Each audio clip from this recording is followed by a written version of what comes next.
Assalamualaikum warahmatullahi wabarakatuh. Izin memperkenalkan diri, nama saya Damar Asih Mastuti. Saya dari program Ali Jenjang D4 Fisioterapi Poltekkes Kemenkes Jakarta 3. Di sini saya akan menjelaskan sedikit tentang mekanisme persepsi visual, auditori, dan pengecapan, serta proses pengambilan keputusan menurut neuroscience. Persepsi adalah satu proses menerima, membedakan, dan memberikan arti terhadap stimulus yang diterima oleh alat indera, sehingga dapat memberikan kesimpulan dan menafsirkan terhadap objek tertentu yang diamatinya. Persepsi itu tidak terjadi begitu saja, namun melalui suatu proses yang berawal dari objek yang menimbulkan adanya rangsangan. Dan rangsangan tersebut itu mengenai alat indera atau reseptor, kemudian dilanjutkan ke saraf sensoris, lalu diteruskan ke otak melalui korteks cerebri. Kemudian terjadilah suatu proses di otak sehingga individu itu dapat menyadari apa yang ia terima dengan reseptor itu sebagai suatu rangsangan yang diterimanya. Yang pertama kita bahas tentang persepsi visual. Diawali dengan fungsi melihat. Jadi benda itu dapat dilihat jelas oleh mata jika bayangan itu berada tepat pada bintik kuning. Apabila tidak tepat pada bintik kuning, maka tidak akan terlihat jelas atau kabur. Diawali dengan cahaya yang dipantulkan oleh benda, kemudian ditangkap oleh mata. Lalu menembus kornea dan diteruskan ke pupil untuk diatur intensitas cahayanya. Setelah diatur intensitas cahayanya oleh pupil, maka cahaya itu menembus ke lensa. Di lensa mata ini diatur daya akomodasinya supaya cahaya ini tuh jatuh tepat di bintik kuning.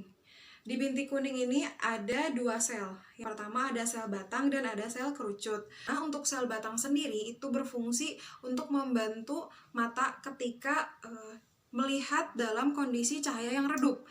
Sedangkan untuk sel kerucut itu membantu mata untuk melihat pada saat cahayanya itu cukup terang. Reseptor visual itu akan dilanjutkan ke posterior horn cell atau PHC. Kemudian dilanjutkan kembali ke talamus. Setelah dari talamus itu dibawa ke visual cortex untuk terjadinya persepsi. Setelah dari visual cortex itu dilanjutkan kembali ke anterior horn cell atau AHC, lalu ke otot. Nah, untuk visual cortex ini terjadi persepsi dari sensori yang sudah kita peroleh dan pola-pola yang sudah memang ada sebelumnya. Setelah dipersepsikan, maka akan muncul sebuah aksi, di mana aksi tersebut itu merupakan suatu keputusan. Contohnya, seperti berjalan, kemudian ada lubang di depan kita, lalu kita itu akan mengirimkan informasi ke otak terkait lubang tersebut. Lalu otak itu akan memberikan jawaban atas informasi yang diberikan. Misalkan, apakah kita itu akan tetap melewati lubang tersebut atau kita akan menghindarinya?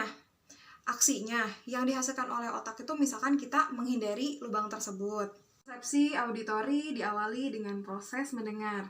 Pertama, gelombang bunyi itu masuk, turun melalui kanal auditori, menyebabkan membran timpani atau gendang telinga itu bergetar. Kemudian, getaran ini diteruskan ke telinga bagian tengah, di mana ada tulang martil, ada tulang landasan, dan juga ada tulang sanggurdi, yang memicu getaran pada selaput jendela oval. Kemudian, getaran ini diteruskan ke cairan koklea, lalu dibawa ke organ korti. Organ korti sendiri merupakan organ reseptor auditori. Kemudian diteruskan ke saraf auditori. Nah, akson dari saraf ini akan bersinapsis di nuklei koklear ipsilateral, di mana menghasilkan superior olives di kedua sisi batang otak yang memiliki level yang sama. Akson neuron olivaria berproyeksi melalui lateral lemniscus ke inferior colliculi, dan kemudian ke medial unikulat nuklei dalam talamus.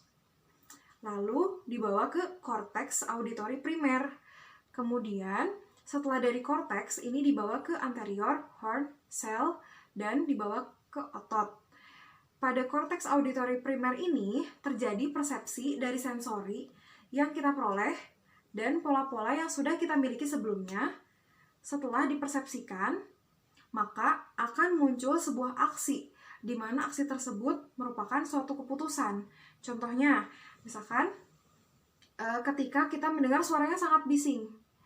Nah, itu telinga akan menghantarkan informasi tentang suara yang bising, lalu otak itu akan menginterpretasikannya dengan sikap yang akan kita ambil. Misalkan, apakah kita tidak menutup telinga atau misalkan langsung menutup telinga, itu kan merupakan suatu aksi dari keputusan yang akan diambil.